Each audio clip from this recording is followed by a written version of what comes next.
بسم الله الرحمن الرحيم. ايه رأيكم في الحلاوة والجمال ده يا جماعة؟ دي مش تورتة، دي المدلعة بس ذوقتها شوية. النهاردة الفيديو بتاعي عبارة عن المدلعة،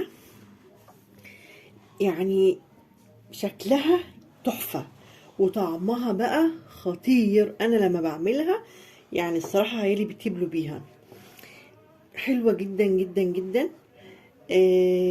وجميلة وبسيطة. لو عايزين تشوفوا انا عملتها ازاي، اول حاجة ما تنسوش تعملوا لي الاشتراك في القناة وتعملوا لي لايك. ويلا بينا نشوف الفيديو، بس اوعى تنسوا الاشتراك واللايك بتاعي. يلا بينا نشوف الفيديو. اول حاجة هعملها النهاردة الكنافة. انا جايبة نص كيلو من الكنافة مقطعاها، وعندي 3/4 كوباية من السمنة ونص كوباية من السكر. هحط السكر كده هو على الكنافة وهقلبها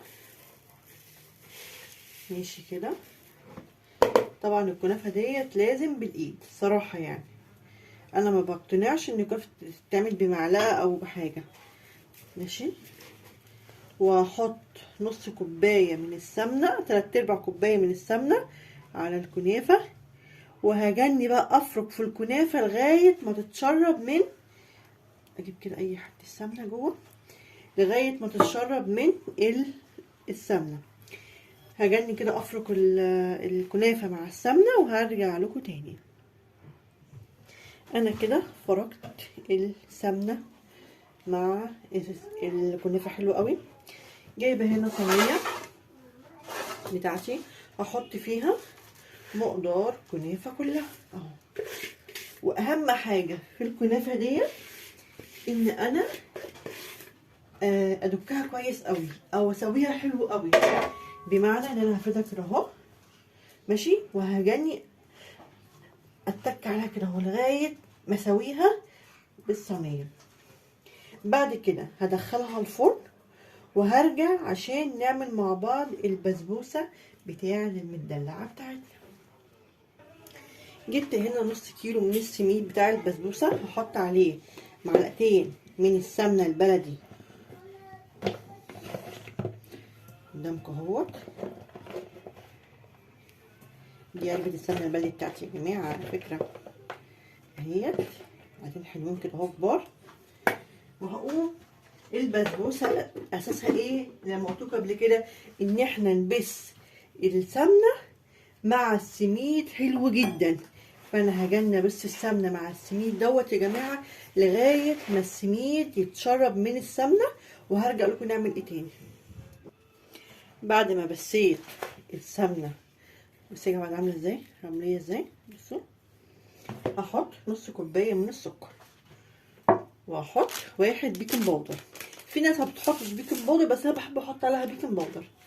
ما يعني انا دي بجد بتبقى حلوه قوي معايا. بحس ان ما بتحطش عليها بيكنج باودر يا جماعه، يعني الصراحه بحس ملهاش طعم كده، يعني جابسه كده ومش. دي اذواق طبعا، يعني ما اقدرش اقول حاجه وحشه وحاجه حلوه، ما اقدرش. ماشي. انا كده خلاص ضربت كده كل المكونات مع بعضها اهي، شايفين.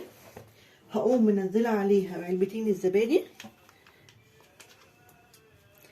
شايفين.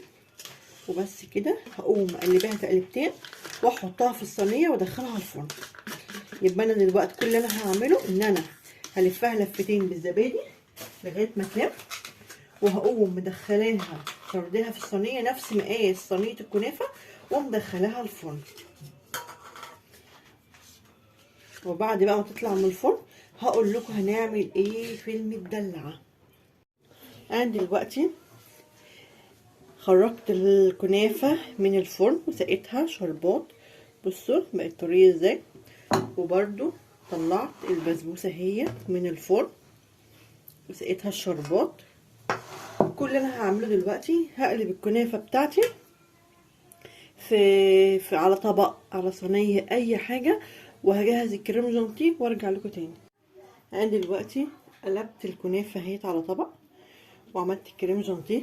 هحط نص الكمية كده اهوت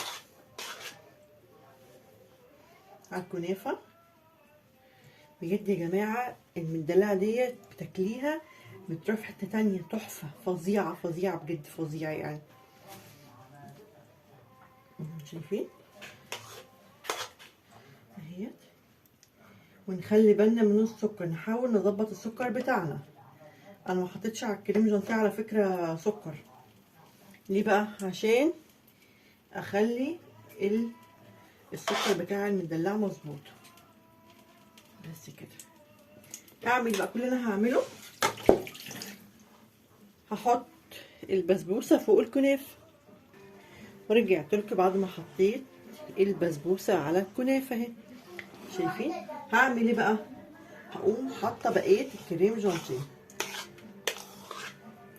ماشي، احط بقيه الكريم جانتيه واغلف البسبوسه بالكنافه. والله العظيم حاجه دي عظمه عظمه فظيعه يا جماعه، بجد يعني لازم تخشوا تجربوا الطريقه الفظيعه دي.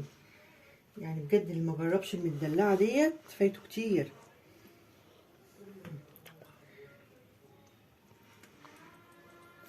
فظيعه، بسبوسه رهيبه. لازم تروح القديم كده ايه، ناكل اي حاجه يعني.